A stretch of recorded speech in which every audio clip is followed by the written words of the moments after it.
볼 때마다 행복합니다. 김상욱 의원님 함께합니다. 안녕하십니까? 네, 반갑습니다. 의원님은 제가 볼 때는 우리 국회에서 제일 잘 웃으시고 행복하세요. 미소가 지금. 저는 행복 바이러스 하고 싶습니다. 행복 바이러스. 보면 기분이 좋아요. 네. 오마이뉴스가 취재력이 되게 좋은 것 같아요. 왜요? 기사 나오고 이런 것들 보면요, 예. 되게 신속하고 빠르고 정확하고 특히 뭐 대통령실부터 해서 어디 네. 되게 열심히 하시는 것 같아요.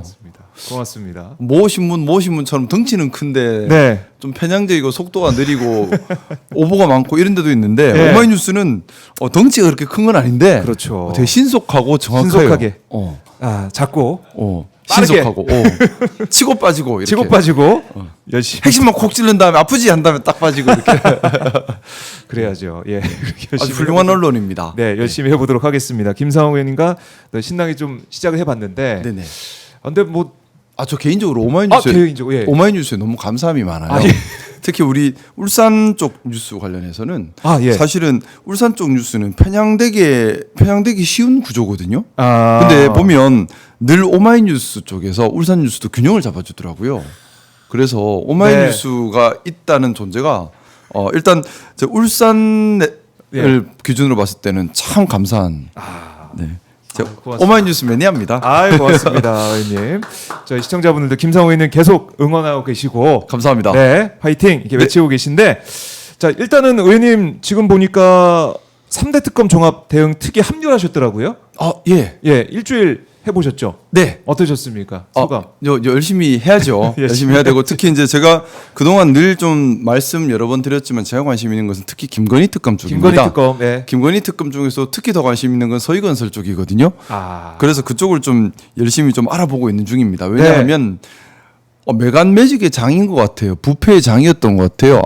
특히 먹는 부패 말고 우리가 부패하면 먹는 것부터 생각하시는데 그 말고 이게 좀 안 좋은 의미의 그런 뭐 조창기도회가 완전 무슨 시장 장터처럼 돼서 뭐 물건 흥정하듯이 관직을 흥정하는 장이었다라는 취지의 제보들도 많고 해서 이런 제가 늘 말씀드렸지만은 뿌리를 발본색원하는 것이 필요한데 맞아요. 그래서 그런 부분들을 좀 탐구해보고자 제보를 많이 주십시오. 제보가 필요합니다. 저희 의원실로 언제든 관련된 제보를 넣어주시면 열심히 부패 척결에 앞장서겠습니다. 척결, 매간 매직을 뿌리 뽑을 수 있는. 예를 들어 그런 제보. 거죠. 뭐 돈 주고 승진하고 이런 거, 돈 주고 무슨 자리 받아가고 뭐 이런 무기. 아니요.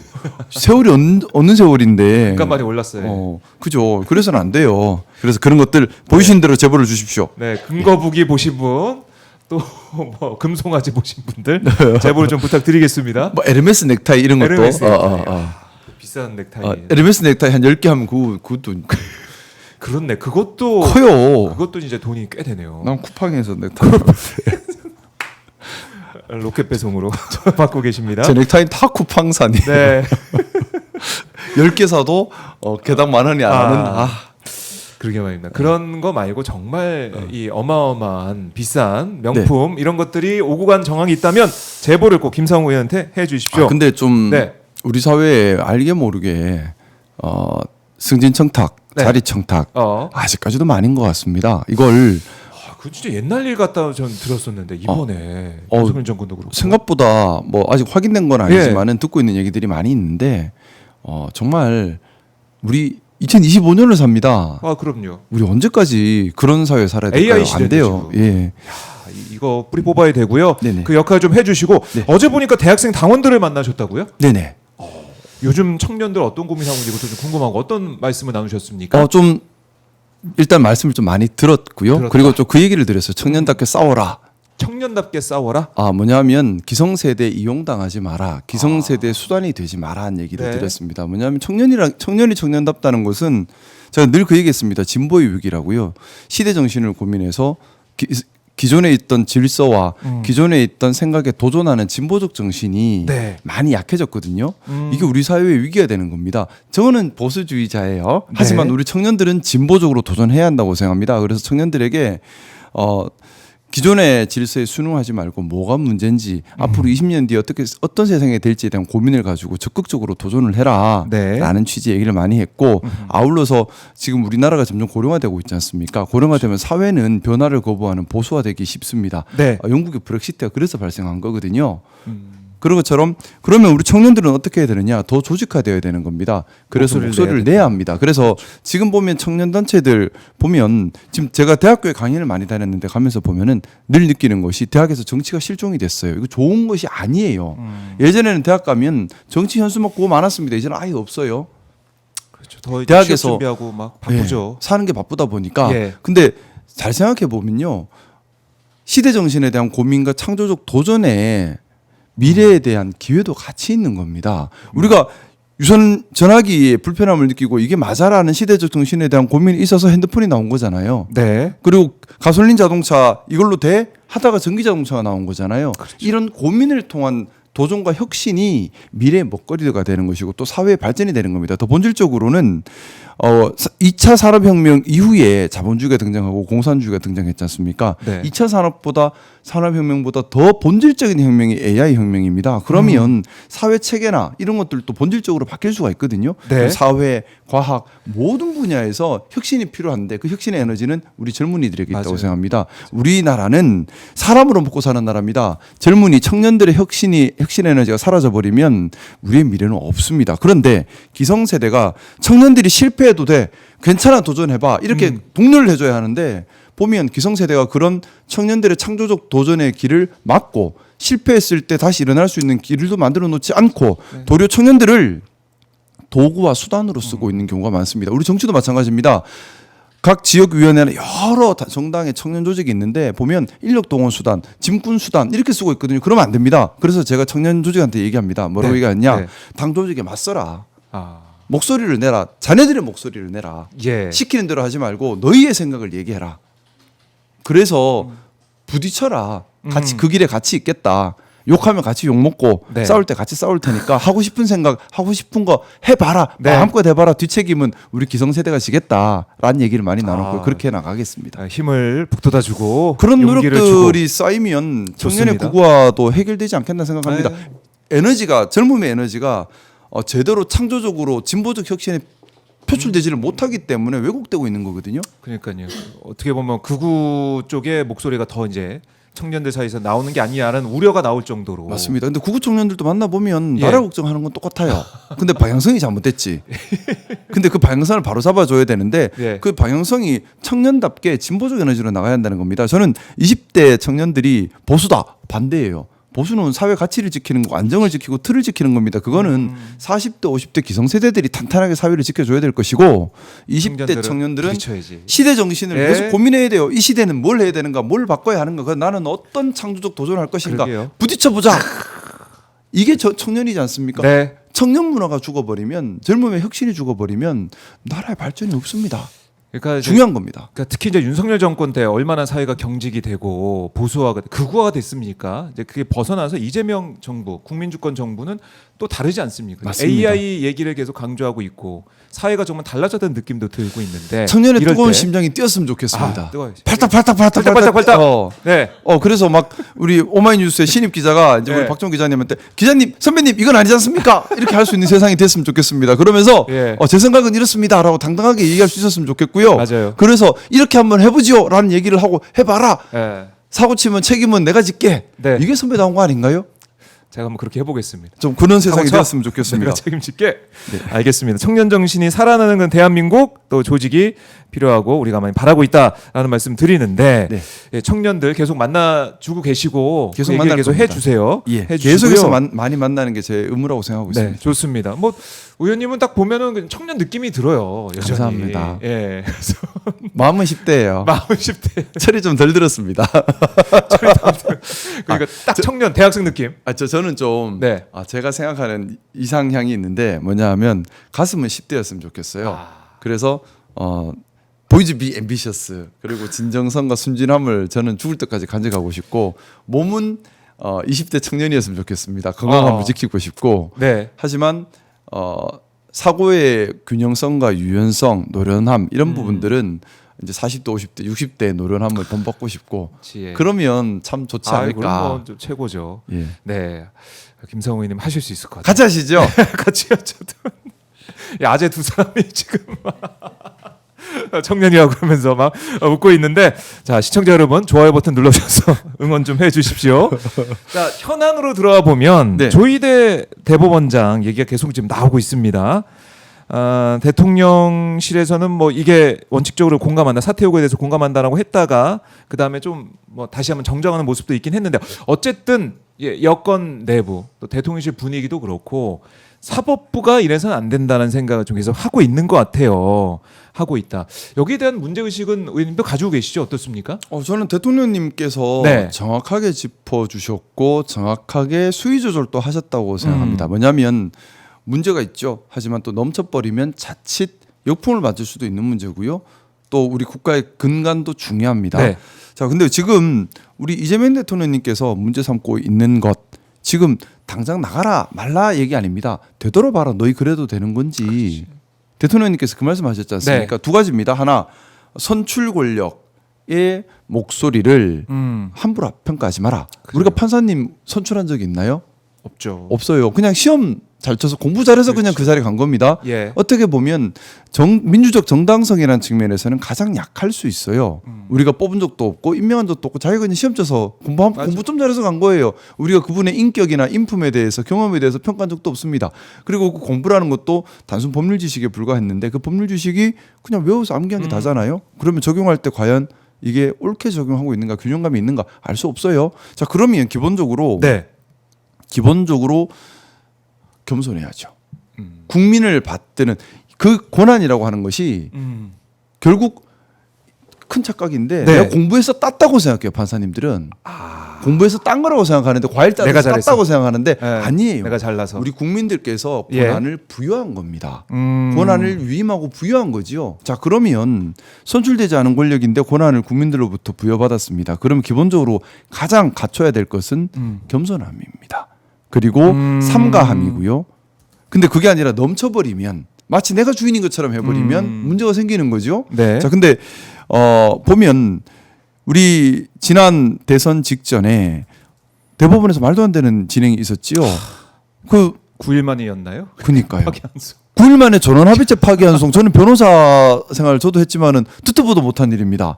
그리고 그때 판결문 보면 소수 의견으로 우리 기록도 제대로 못 봤어요라는 취지가 나와 있지 않습니까? 네. 그렇게까지 얘기했는데. 그렇게 중요한 대선, 예. 그렇게 중요한 유력 후보에 관한 사건을 기록도 제대로 못 봤어요. 9일 만에 전원합의체 파기환송, 상식 바뀌죠. 결국 우리가 상식적으로 추단할 수 있죠. 뭔가 다른 목적이 있는 것 같다. 자, 이 스스로 법원은 갖춰야 할 공정함을 놓아버렸습니다. 자, 그 이후에 진지한 반성이 없었지요. 그냥 어물쩡 또 넘어갔습니다. 근데 우리 국민들은 봤습니다. 네. 너무 비상식적인데 이게 과연 법원이 공정함인가? 법원 스스로 이 부분 고쳐야 되죠. 또 하나, 직위원 부장판사에 대해서 여러 가지 의혹들이 일었습니다. 저는 처음에 의혹이 일었을 때는 판사님 함부로 흔들면 안 된다라는 생각이었습니다. 판사님을 함부로 흔들면 법의 판단이 흔들릴 수 있으니까요. 하지만 그 예. 이후에 구체적 정황이 나왔죠. 그때는 이야기가 달라지죠. 구체적 정황이 나왔으면 공정한 법원이라면 이 재판부가 문제가 네, 있구나. 문제가 있다. 이거 오염될 수 있겠는데 하고 조치가 들어가야 되는데 그게 당연하죠. 아무런 조치도 없죠. 감사했다고 하는데 감사 결과도 안 나와요.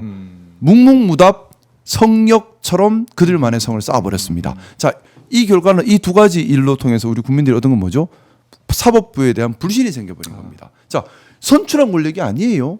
자기들이 그냥 시험 쳐서 자기들이 스스로, 맞아요. 판사님들께서는 마치 과일 따듯이 땄다고 생각합니다. 자, 그러면 겸손해야 하는데 예. 겸손하지 않고 도리어 상식적이지 않은 불공정함을 보이고 상식적이지 않은 자기들만의 성을 쌓고, 그로 인해서 국민들이 불신하는데 불신에 대해서도 어떤 해답도 내놓지 않고 점점 신뢰를 잃어가고 있어요. 사법부의 모든 권한도 본질적으로 국민들이 부여한 것입니다. 그럼 국민들 입장에서는 이렇게 신뢰를 저버린 사법부에 대해서 너희 그러면 안 돼, 얘기할 수 있어야죠.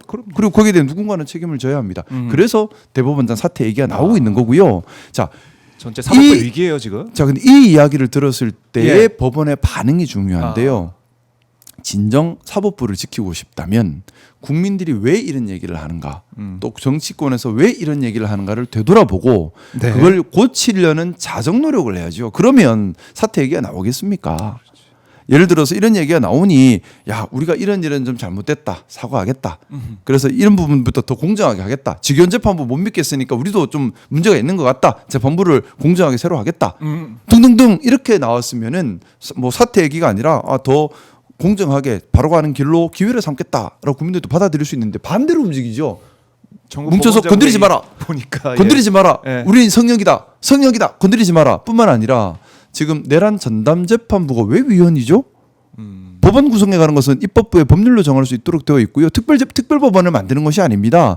법원 안에 전담부를 만드는 거고요. 전담부는 늘 만들었다 없었다 합니다. 예전에 전세 사기 전담부도 있었고요. 많이 있었습니다. 그런 전담부예요. 일이 많고 뭐 그렇잖아요. 이 내란이 얼마나 국채의 본질을 흔든 너무나 큰 사건인데 네. 그러면 재판부가 거기에 집중할 수 있는 공정한 능력 있는 재판부를 세워서 거기에 집중하도록 해야 되는 거지 않습니까?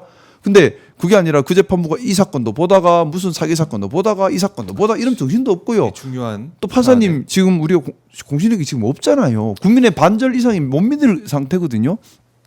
그러면 당연히 전담재판부 사실은 우리 입법부에서 얘기하기 전에 사법부 스스로 우리 이렇게 하겠습니다. 그죠. 국민들의 그래야 하는데 신뢰를 위해. 반대로 지금 반응은 어떻습니까? 우리 성혁이가 건드리지 마 하니까 그러면 넌 뭐야 도대체 지금 뭐 하는 거니란 말이 나오는 거예요. 그래서 제가 이 기회에 좀 부탁을 드리고 싶습니다. 네.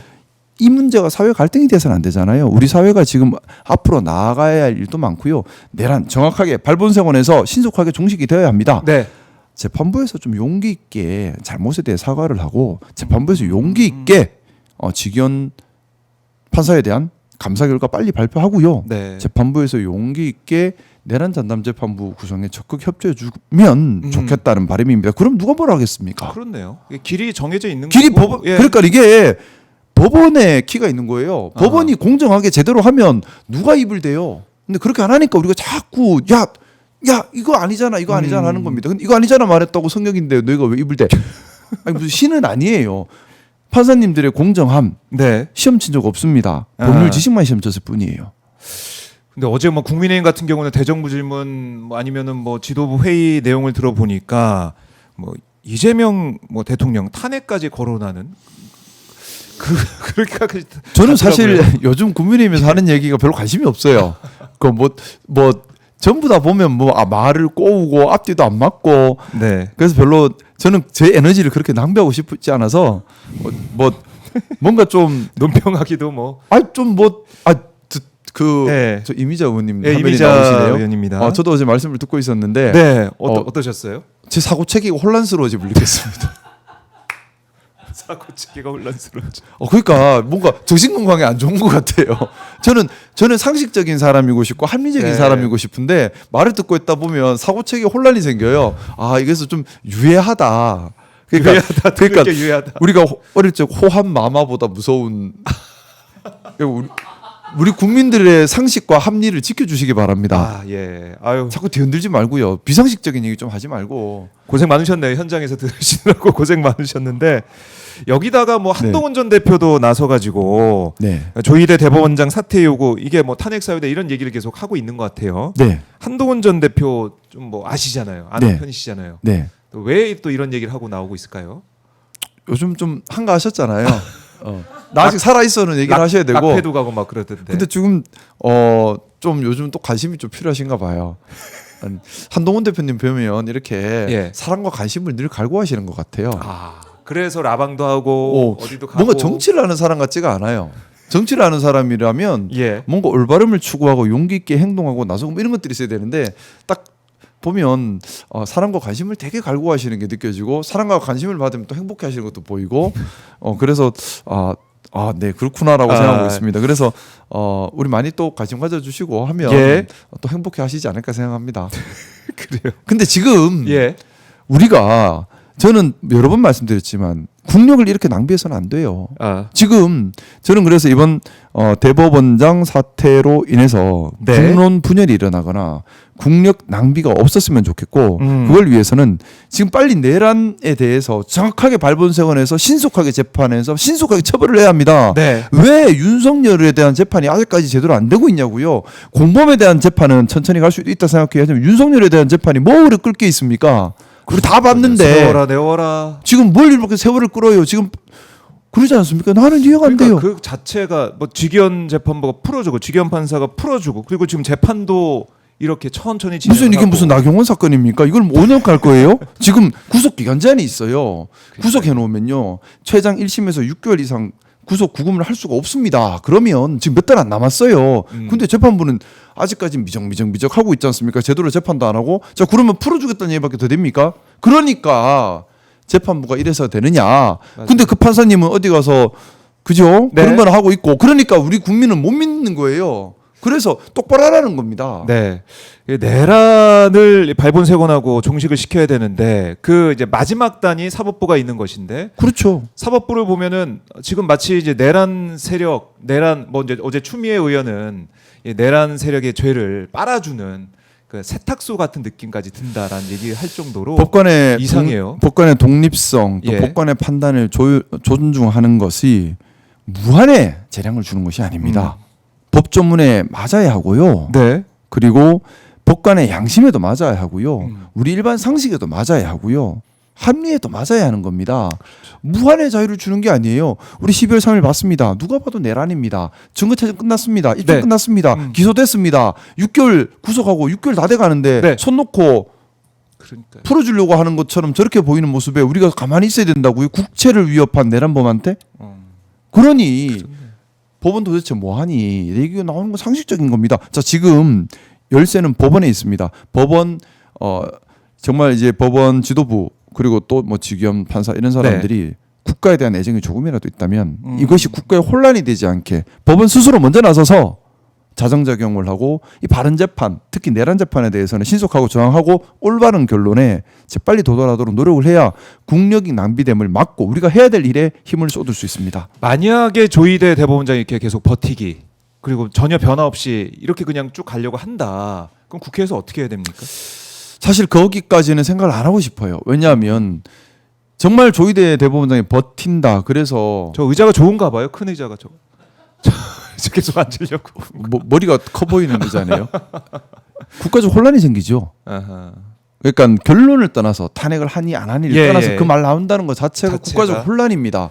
우리가 얼마나 더 혼란을 겪어야 하고 얼마나 더 국력을 낭비해야 되고 얼마나 더 국민들 간에 나눠져서 갑론을박을 벌려야 합니까? 네. 우리 먹고 사는 일이 급한데 이거 너무 무책임한 거 아닌가요? 좀 국가에 대한 최소한의 애정이라도 있다면 이런 네. 혼란을 법원에서 만들면 안 됩니다. 법원에서 만들면 안 된다. 알겠습니다. 그리고 이제 뭐 계속 재판 얘기를 하게 되는데 나경원 의원에 대한 어제 결심 공판이 있었습니다. 네. 구형 검찰 구형이 2년이더라고요. 많이 나왔대요. 많이 나온 편인가요? 저는 사실 그 사건 제가 많이 나왔대 하면서 이렇게 미소를 떼고 계시는데. 제가 원래 웃는 얼굴이에요. 아, 예. 오해하실라. 2019년에 있었던 일이더라고요. 사실은 저는 옛날 그때 일이야. 정치에 관심이 그때 뭐 하셨어요? 2019년에? 변호사 일을 하고 있었죠. 변호사 그냥 일하고. 시민이었어요. 시민. 그래서 몰랐어. 난 그런 일이 있은 줄도 별로 정치에 큰 관심이 없이 살았거든요. 빨아 들고 있는 부끄럽습니다. 사진 못 보여요. 빨아 들고 죄송합니다. 있는 사진. 근데 나경원 빨아 들고 전 국회 와서 네. 국회 와서 이 사건을 알았어요. 근데 이 사건을 국회 와서 알고 처음 놀란 거, 예. 뭔 국회가 동물농장이야? 빠루를 들고 뭐지? 하는 생각 하나. 네. 두 번째, 야 국회 들어오려면 힘이 세야 되는구나. 아. 세 번째, 세월이 이만큼 지났는데 아직까지 법원에서 붙들고 있다고? 왜? 그렇지. 그거는 말도 안 되는 상황이지. 근데 저는 일단 궁금했어요. 이게 네. 저 장면 이 장면이 뭐 지금 이제 이유는 모르겠지만 박재현 의원에 대해서 낫바루를 막 이렇게 부르기도 하고 그러죠. 이유는 모르겠지만 예. 국회는 품위가 있어야죠. 민주주의를 상징하는 공간이고 국민들의 민의가 모이는 곳입니다. 네. 그리고 당연히 대립되는 의견들이 나오는 곳이고요. 서로 갑론을박이 벌어지는 곳인데 네. 힘을 쓰기 시작하고 위협을 하기 시작하고 몸으로 맞기 시작하면 할 말을 어떻게 합니까? 그래서 그걸 막기 위해서 국회 선진화법이 만들어진 거 아닙니까? 그렇죠. 2012년에. 예. 그걸 통해서 이 동물 국회 안 된다. 맞죠. 우리가 좀 저는 대화 타협을 하자. 저렇게 폭력을 행사하거나 또는 물리력으로 해를 끼친 경우는 국민의힘을 민주당 이 떠나서 어떤 예. 정당을 떠나서 국회의원의 기본적인 품위에 심각한 손해를 준 것이고 민주주의의 본체를 위험한 것으로 볼 수도 있기 때문에 네. 당연히 엄정 처벌해야 한다고 생각하고 우리 민주당에서도 지금 재판 넘어가신 분들이 그래, 계시다고 있어요. 생각합니다. 예. 그분들도 뭐 정당한 법의 판단을 받을 것이라 생각하고요. 뭐 국회가 저런 모습이어서는 안 되죠. 절대 네. 안 됩니다. 이건 민주주의를 후퇴시키는 것이고요. 예. 근데 왜 이렇게 오래 걸렸어요? 저는 이해가 아니 법조인이시니까 좀 상식 밖이라서. 이런 경우에 거의 없죠. 저게 뭐 그래 법리가 복잡한 사건도 아니고 사실관계가 복잡한 사건도 아니고 근데 제가 궁금해서 봤더니만 국민의힘이 늘 그러잖아요. 우린 법치를 존중한다. 네. 근데 법치를 하나도 존중 안 했던데요. 검찰에서 수사받으러 오세요 하니까 안 가. 안 가고 안 가. 예, 예. 안 가. 안 가를 1년 했어. 안 가를 이용했어. 그리고 어쩔 수 없이 이제 한 다음에 예. 재판 또 해야 되잖아요. 예. 전형적인 시간 끌기, 증인 와 밀었는데. 그래서 또 1심에서 증인 신청을 하면 법원에서 안 받아줄 수는 없지 않습니까? 받아주다 보니까 세월이 간 것 같아요. 그리고 아마 그 생각이었던 것 같습니다. 네. 좀 나쁜 생각인데 나쁜 뭐냐면 생각? 예. 형사사건 변호할 때 하는 좀 나쁜 방법 중에 하나예요. 뭐냐면 야 좀 처벌받겠는데 싶으면 시간을 질질질 끌어요. 끌면 네네. 어떤 문제가 생길까요? 옛날 일이 되죠. 그렇죠. 2019년. 그러면 2019년도 당시에는 야 이런 나쁜 처벌해야 돼 하다가 시간이 가면 야 세월 다 지났는데 뭐 야 이게 정치적으로 야 그냥 없던 일로 해 협치 이런 말이 꺼낼 수 있고요. 그리고 또 판사님 입장에서도 그때 그랬나? 나는 기억 잘 안 나는데 그랬나 봐. 뭐 이유가 있었겠지 이러면서 뭔가 심정적인 가벌성도 떨어지는 경향이 있고 그 사이에 판사님도 몇 번 바뀌어요. 1년에 한 번씩 바뀌니까 판사님이 5번 바뀌었으니까 그걸 노렸구나. 근데 이 판사님 4번 몇 번 바뀌었죠. 판사님 입장에서는 몇 번 바뀌는지 정확히 모르겠어요. 또 이것도 허위 사실이라. 네네. 뭐 바뀌죠. 바뀌는 건 맞는데. 바뀌는 건 맞는데 몇 번 바뀌는지 네, 모르겠어. 그러니까 확인해보기도 근데 하고. 그 판사님 입장에서는 예. 내전에 봤던 거고 내전에도 봤고 이걸 왜 나한테까지 넘겨놔가지고 무슨 일이지 이렇게 되는 상황이거든요. 그럼 가벌성이 떨어지잖아요. 그 변호사들이 형량 낮추려고 시간 끄는 경우들이 좀 있어요. 약간 그런 것도 있지 않았을까. 그리고 그 사이에 우리 기억나지 않습니까? 한동훈 법무부 장관한테 사건 빼두고 와. 그러니까 연락해가지고. 시간을 끌면서 뭔가 이렇게 빠져나갈 분위기를 계속해서 하지 않았을까라는 생각을 합니다. 그러니까 이제 국민의힘 입장에서는 여당이 또 됐으니 그 사이 여당이 됐으니 그렇죠. 나경원 입장에서는 한동훈 당시 법무부장한테 얘기해가지고 이렇게 여당인데 이것도 못해 이렇게. 나 빼주면 여당이라도 그걸 못하죠. 못하지. 여당이라고 그렇게 뿌리면 안 되죠. 그러면 그러면 노렸던 거 아니에요. 그럼 그 법무부 장관도 잡아 넣어야죠. 그 직권남용이지. 그 직권남용이잖아요. 아니 그랬다 그러면 그죠. 힘 있다고 다 하나? 근데 한동훈 전 대표는 그걸 공개를 해버려가지고 어쨌든 보면 생존 본능은 좋아요. 생존 본능이 좋아. 이거 하면은 나도 다치는데 하니까 나중에. 그냥 빵 터뜨려서 나는 아니야 빵. 네. 이렇게. 그래서 징역 2년 구형이 됐는데 그러면은 저는 저 괘씸죄 좀 들어간 것 괘씸죄 같아요. 들어갔다. 네. 왜냐하면 수사 협조 안 괘씸죄. 했죠. 법원 재판 협조 안 했죠. 법원 재판 지연했죠. 그렇지. 중간에 또 한동훈 법무부 장관과 내고시도 하려고 하는 나쁜 저질도 있었죠. 반성도 안 하죠.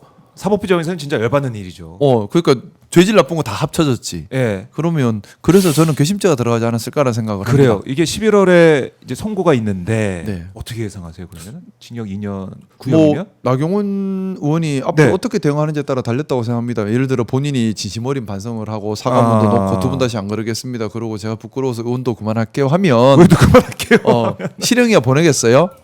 아유 반성 안 해. 자기도 희생도 컨대 봐주자 할 텐데 네. 그게 아니라 뭐 이게 정책이지 무슨 하고 막 네. 개혁단만 하고 반성 안 합니다 하고 하면 그런 일이 또 있더라도 난 똑같이 할 겁니다 하면 반성을 정말 안 하는구나.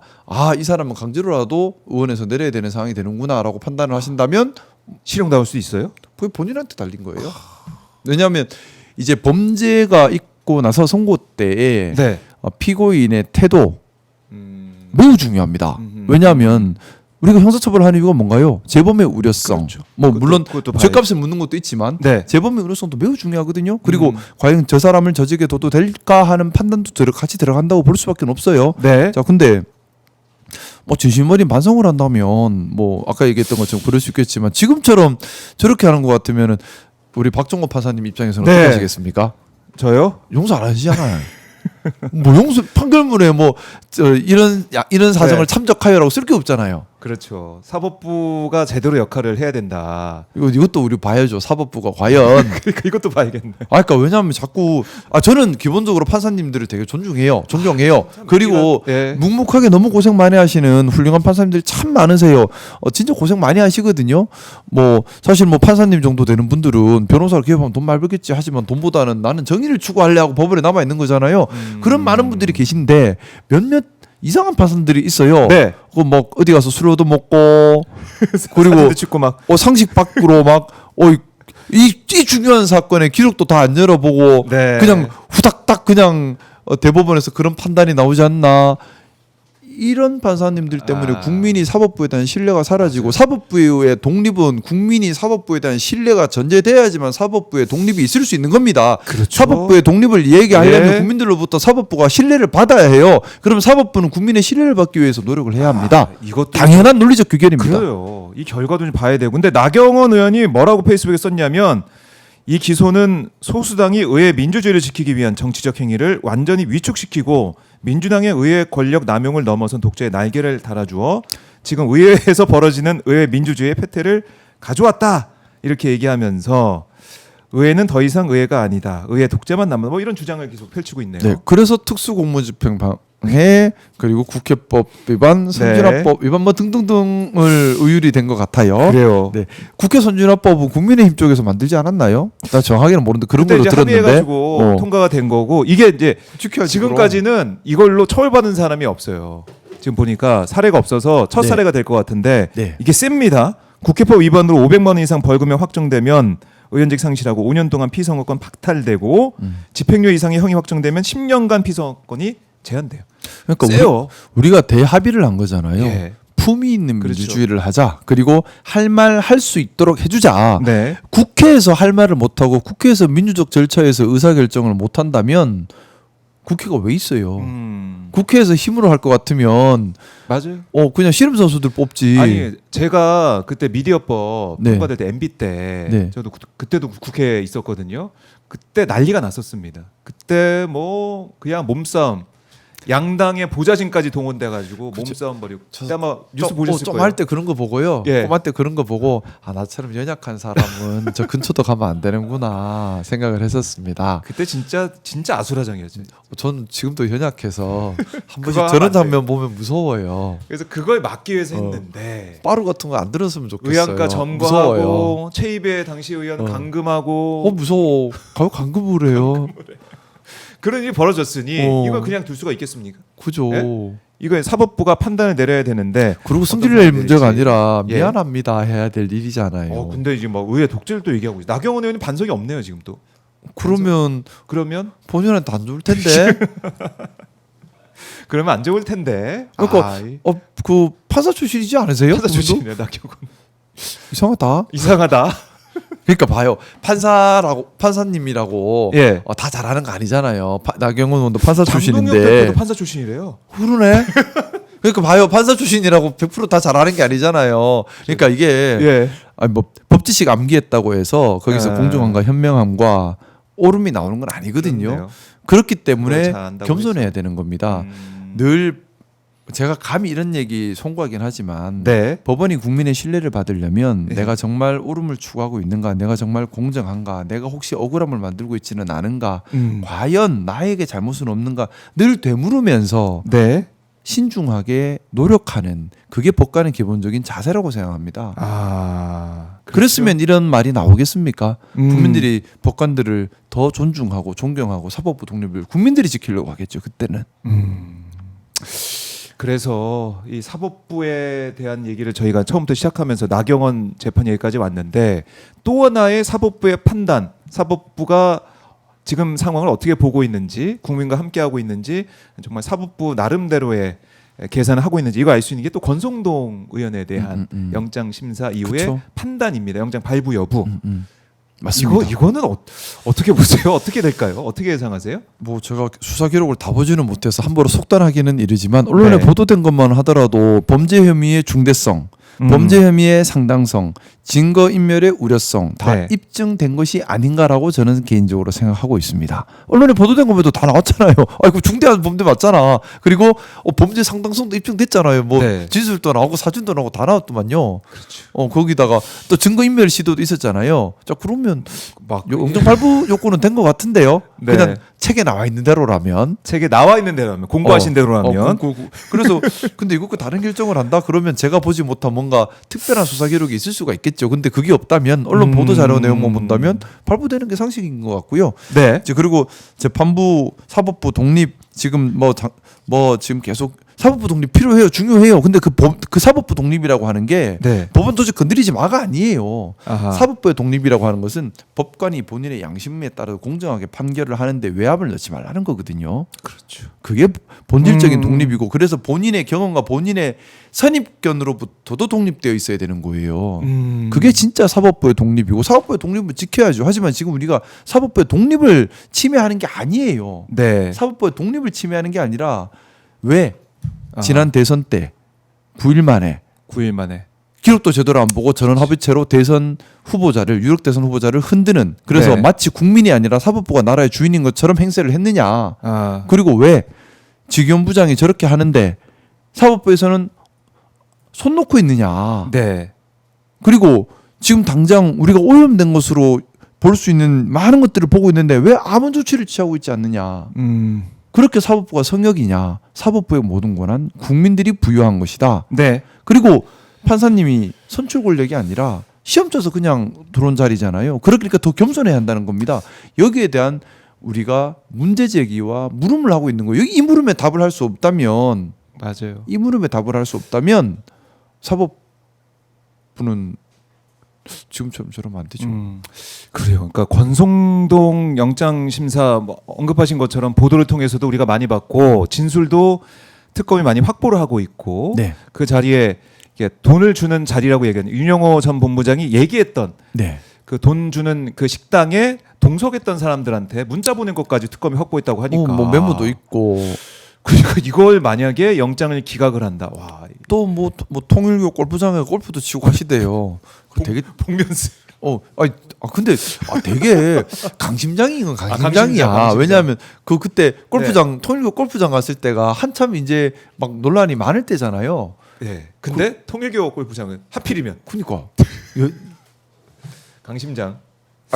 좋게 말하면 강심장인데 네. 나쁘게 말하면 네. 염치가 없는 거죠. 염치가 없다. 저보고 나가라고 그렇게 하셨던 분이시네. 잘 나오셨네요. 네? 잘 나오셨네요. 저는 당을 건강하게 만들고 싶었어요.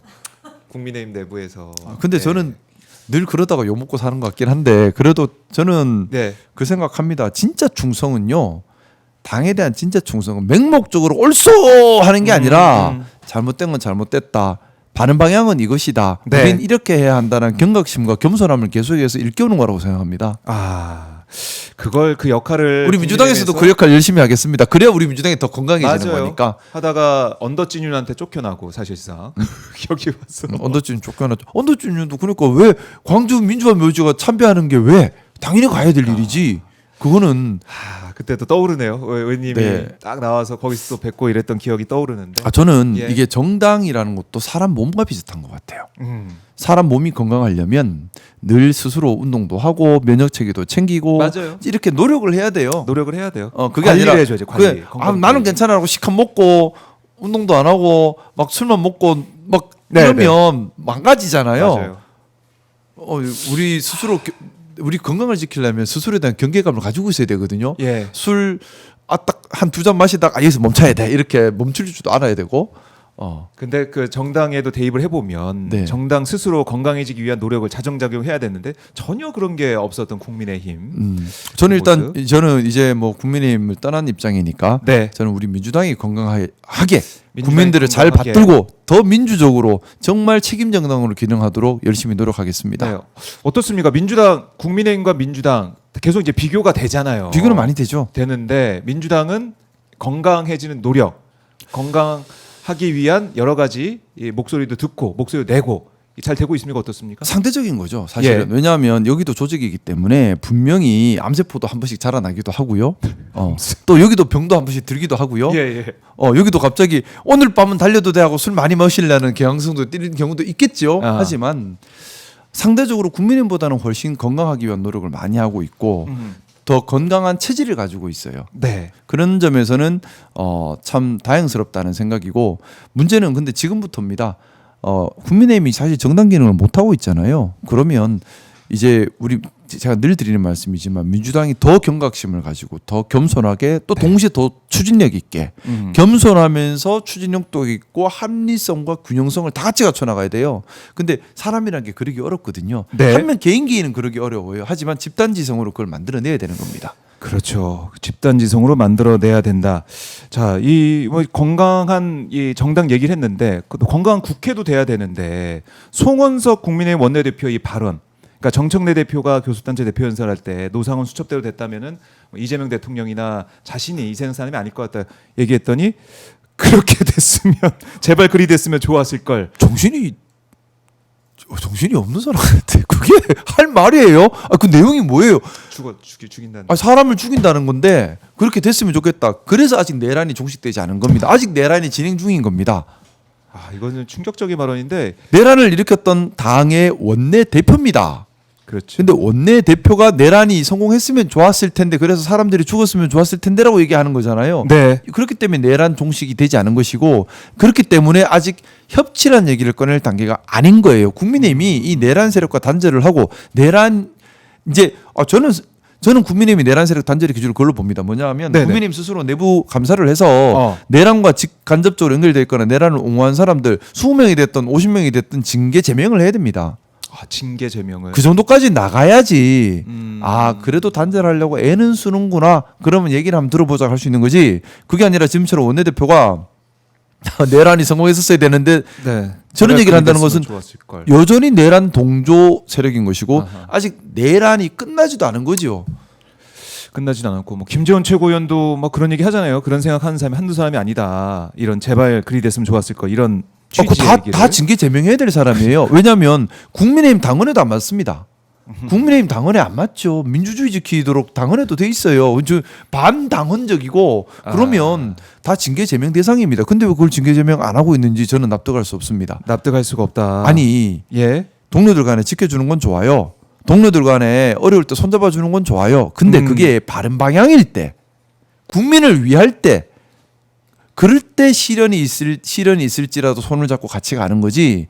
방향이 틀려 먹었는데, 그렇죠. 국민에게 적이 되었는데, 그럼에도 불구하고 반역의 길을 손을 잡고 같이 가겠다? 이건 그냥 반역자들인 거예요. 네.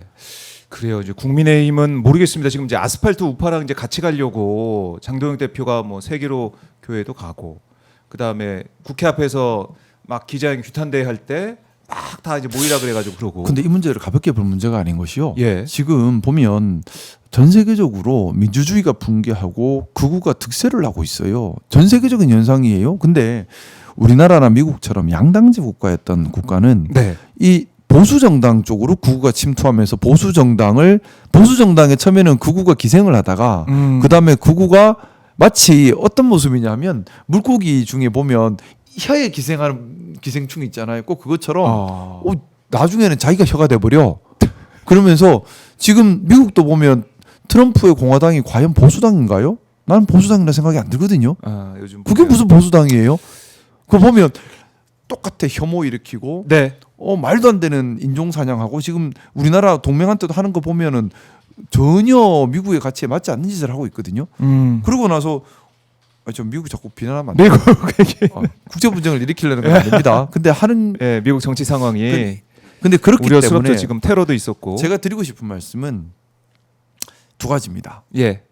이런 세계적인 상황 하에서도 우리 대한민국은 비세혁명으로 민주정부를 지켜냈고요. 네. 공동체 지향 민주주의라는 정말 멋진 민주주의를 이뤄냈습니다. 그리고 세계가 그래서 우리 대한민국의 민주주의 진행을 지켜보고 있는 거예요. 네. 민주주의의 희망 이제 대한민국밖에 없다고 생각합니다. 예. 제대로 돌아간 나라 잘 없어요.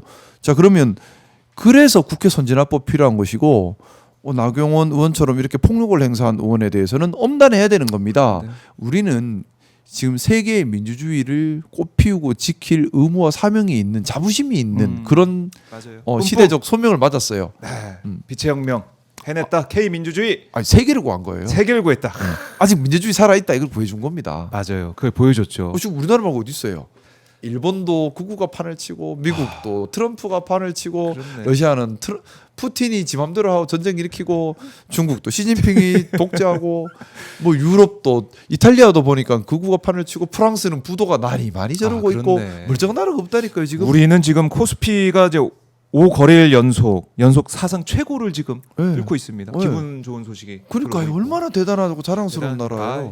아이, 우리 대한 국민들이 해내신 겁니다. 우리 국민들 해냈습니다. 예. 오마이TV 시청자분들이 자랑스럽습니다. 해냈습니다. 김상욱 TV 시청자분들이 해냈습니다. 자, 김상욱 TV도 응원해 주시고 구독해 주시고요. 오마이TV 지금 좋아요 버튼 눌러 주시고 의원님 좀 보내드려야 될 것 같습니다. 다음 주에 뵙도록 하고 가시기 전에 못다한 말씀 있으면 한 말씀 듣고 마무리하겠습니다. 행복하세요. 해피바이러스 김상욱 의원님 보내드립니다. 오늘 하루도 행복하십시오. 사랑합니다. 네, 고맙습니다. 감사합니다. 네.